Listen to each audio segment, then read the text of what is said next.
The Dandy. Introduction. In this world we live in, we are expected to play a role, and this makes us feel trapped. Thus, we are instantly more attracted to those who are more fluid and ambiguous than we are. Dandies play with masculinity and femininity, especially through fashion, and they are mysterious and elusive. The feminine dandy. Historical context. Rodolfo Guglielmi emigrated to the United States from Italy in 1913. He was good-looking, but also an exquisite dancer. He found work in the thé dansant, the Manhattan dance halls where girls would go alone with friends and hire a taxi dancer for thrills. Guglielmi soon made a name for himself as one of the best dancers. His constant exposure to women as a taxi dancer taught him how to please them, how to mirror them subtly, and how to put them at ease. He created his own smart look, danced with a corset under his shirt to enhance his trim figure, wore a wristwatch, which was considered feminine in those days, and claimed to be a noble marquis. Soon he upgraded his job to dancing the tango in fancy restaurants, and made a more evocative name for himself, Rodolfo di Valentina. A year later, he moved to LA to try to start a career in Hollywood. He appeared in several low-budget movies, always displaying his graceful and delicate manner. His skin was smooth and his face so pretty. In The Four Horsemen of the Apocalypse, Valentino played the lead role, Giulio, where he made his famous scene seducing a young woman by leading her through a dance. This scene encapsulated the essence of his appeal. His feet smooth and fluid, his poise almost feminine, combined with an air of control. Female members of the audience almost fainted when he raised a married woman's hands to his lips, or shared the fragrance of a red rose with his lover. He appeared to display so much more attentiveness to women than other men, but mixed in with his feminine delicacy was a hint of cruelty and menace that drove women crazy. Interpretation. Valentino dressed and played with his physicality like a woman, but at the same time retained his image, which was masculine. He paid attention to detail, setting a rhythm instead of hurrying to conclusion. Yet, when the time came for boldness and conquest, his timing was perfect, overwhelming his victim, giving her no chance to protest. He had mastered the art of pleasing, chatting, flirting, and always remaining in control. Do not be one of those that believe that what is most seductive is being devastatingly masculine. Interplaying femininity with masculinity at the right levels has an insinuating effect on a woman. Using femininity against a woman disarms them, leaving them vulnerable to a bold move. The masculine dandy. Historical context. In 1878, Pastor Henrik Gillo met a beautiful girl named Louis von Salome, who later became known as Lou Andreas Salome. Salome was pretty with radiant blue eyes. She was intelligent, intense, and well-read in the deepest philosophical and religious issues. Gillo could discuss and argue over complex analytical issues with Salome, which seemed to cast a spell over him. One day, Gillo confessed to her that he was falling in love, and he proposed marriage, but Salome was shocked. Gillo never quite got over Salome, and he became the first of many of her seduction victims.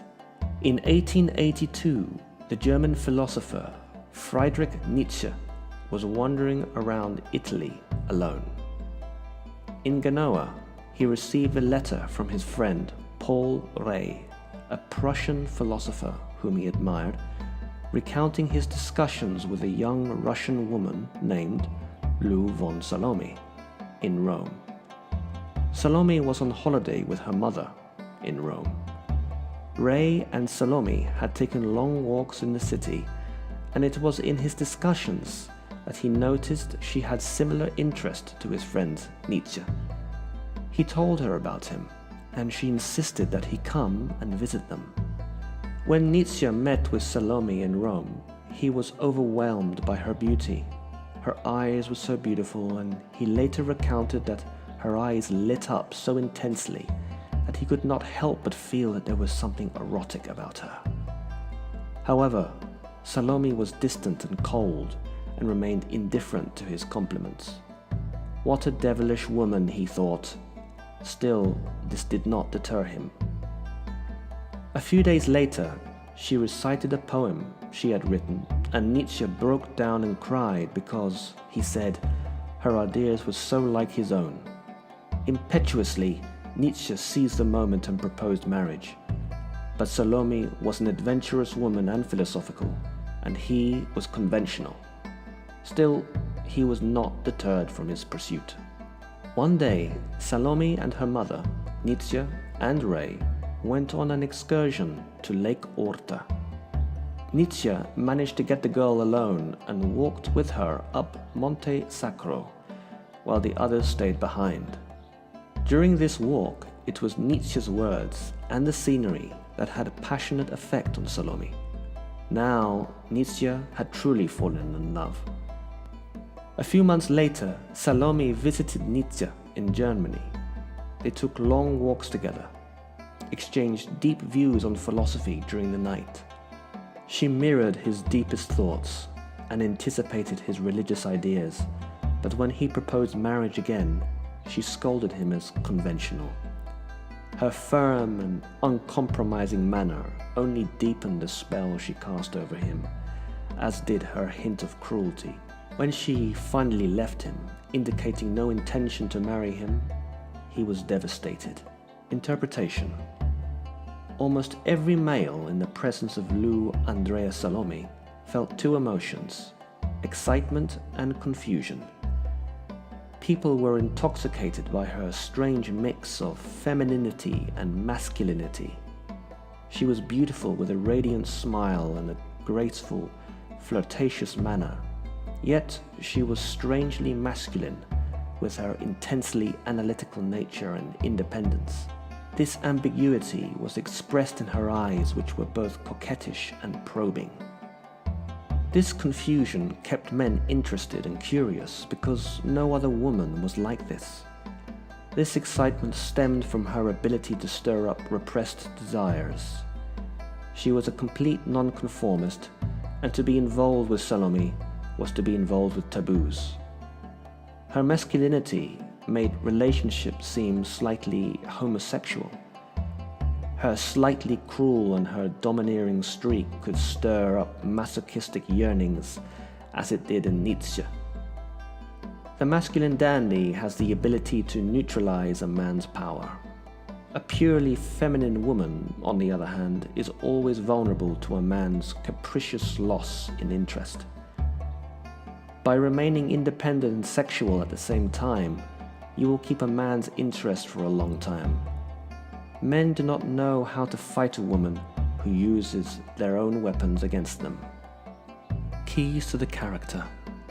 At heart, a dandy is someone who is a nonconformist, socially and sexually, both in clothing and in behavior or nature. Everybody follows everybody else, but the dandy goes his or her own way. People are drawn to dandies because they are secretly drawn to their sense of fluidity and freedom. According to Freud, the human libido is essentially bisexual.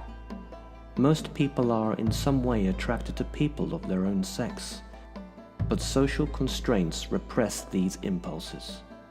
The dandy represents a release from these constraints.